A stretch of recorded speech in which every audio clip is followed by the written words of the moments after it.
Welcome back to the channel. He's Daddy. And he's Leo. Today we are going to build you a 2-hook boom rig. Basically this is used for what? Whiteling, flatty, a dogfish, Some bass? some bass, a rockling. Yep. Pretty much anything that you can catch around our shores. Small, that is. They do catch big fish on them, so we are going to build you one. So we have got some 50-pound monofilament, some 15-pound amnesia for the hook links, some plastic booms, some medium 1/0 size hooks, and some crimps with plastic insulation on, some beads and a swivel. So we're going to get started with the lead clip. These lead clips are new. I'm trying them out to see what they're like.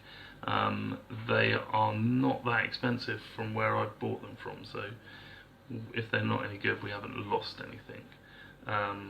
So we are going to tie the knot on the bottom of the lead clip, nice and tidy. Cut that off. Nice little knot there. Right, so we are going to put first one on. We are going to put this crimp on this way. Now these have got like an insulation on them. They're called ferrules. I use them at work, so I thought I'd give them a go on the rig and see how they go. So what we do is we put one of them on, then you put a tiny bead on, like so, thread on the boom, and then you do it in reverse. So then you put on a bead, the ferrule, but make sure the ferrule's the opposite way around, and then you have the main start of your rig body, which is like that. So then the next time we do it exactly the same, but by adding the next one on. So we have your crimp, your bead, your boom, if I could thread it, but my eyesight is very poor today. There we go. Should get Leo doing this soon. He's going to do his video eventually. Yep. And I will be here to help him out. If he needs it, that is. He probably won't, because he's quite a smart little lad. So, put the swivel on the other end. Our little superstar in there, she's chatting.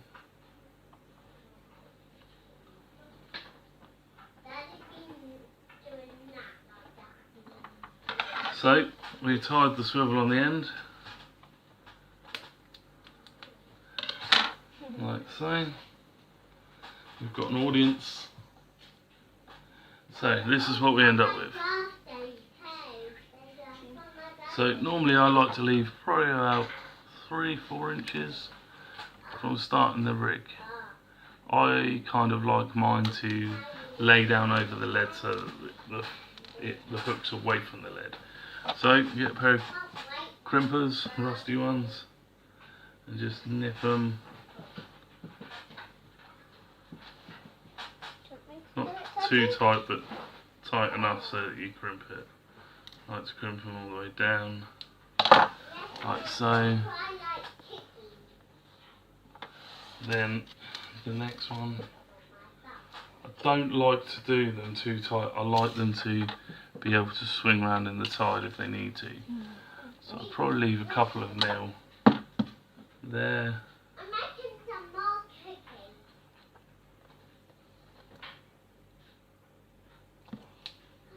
Like so, which doesn't, allows it to run free. Like so. Then, depends on what hook link you like. Left, I don't mind. So I'll probably do exactly the same the other end. Leave the same amount of line, and then crimp it. Leo's helping me there. I'm going to get you to do the last one, Leo. Like so. And then this crimp. So Leo's going to give this one a crimp. Remember what I said, slowly, not too hard. Lift it out a little bit, up a little bit, open them, and sit down slightly, just slowly. That's it, let go. And I'll finish that one off for you. That's a good job. There you go. So, we have the main body of our rig. You want to hold that in? And we'll run it past the camera. There you go. Keep going. And there you go. So, they can freely flow in the tide. Now, if my assistant could get me a lead, just one of the other small leads, I don't think they're in there, I think they're over there on the back wall. That would be very helpful. Daddy, what's the lead again? The weight. Have you got one? Yeah. That'll do. Nice one, young man. So,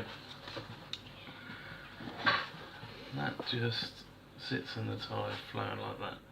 So, Leah, if you hold that end, I'll hold this end. We are going to start on the rig bodies. Now, I always tie my rig bodies to my booms first, and then you can make sure that you don't make the knots, the length too long. You can always cut them down. So, nice little knot there. Again, cut the excess off.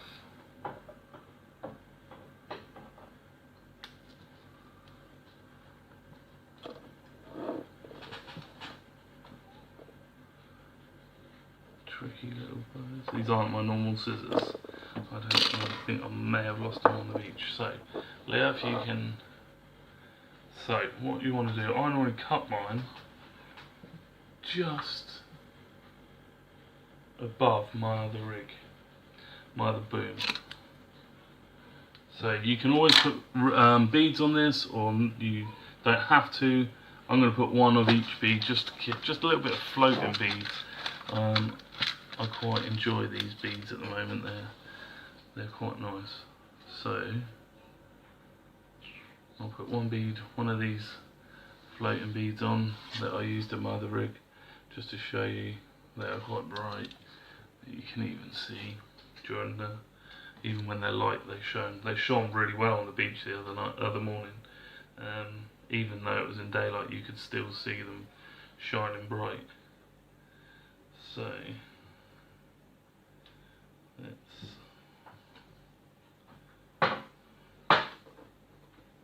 again, these ones, cut a little tag off like so. So you end up with your floating bead. I'm only using one on these ones. But then what you do is you get the rig, Leo. If you could let the rig go for me, mate. So that hook will not go anywhere near that. So what we're going to do is put that one up there. We're going to do the same again with the bottom one. This time you can make them as long or as short as you like. It's all in your preference to how you want to fish. I like mine quite long, just so that they flow about a little bit more freely in the tide. But again, I've caught on really short rigs with really small hooks. It's all, like I say, in your preference. So the bottom one, I'm going to put another bead on, floating. I'm only putting floating beads on as well. As A, it's a attractor, B, it keeps it up off the floor and away from the crabs, and I know that there's still crabs out there. The rig I had on yesterday, the helicopter rig I had on from my first video, we put some floating beads on that, and that was coming back absolutely untouched. But the other rig that I was using, the worms were coming back absolutely chewed to pieces, and I actually had a couple of crabs on them. So I do know that the floating beads do keep the crabs away. which is good. So we are almost done with this rig. We've just got a couple more things to do. So again, that is your first hook, and if it doesn't catch me in the leg, that is your second hook. So all I do now, I never used to use bait stops, but they are so handy, and I've done a bit of research on them just to see what the differences are in using them to not using them. There isn't a lot, but they do keep your bait nearer the hook, so you haven't got the fish nibbling at your line if your worms fall up the rig. So all I do is tie a standard bait knot, so you flick it round so that the cable is like that, the line even, cable. Do 2 or 3 turns on it, pull it nice and tight, not too tight because you'll crimp the line, but enough to get the knot hooked like that. It won't focus, but you get the gist. And then again, don't cut the tags too short, because otherwise the beads go over them. That's one done.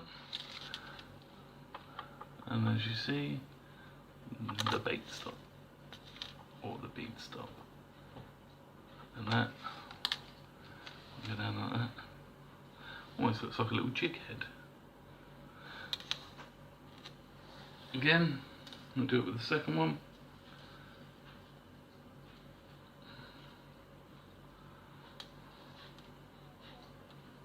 Around and around and around.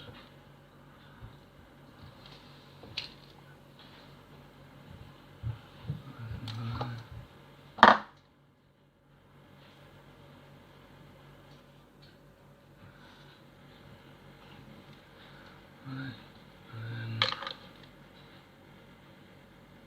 snip that one off. Snip that one off. And that is us done. So, if we try not to get it tangled.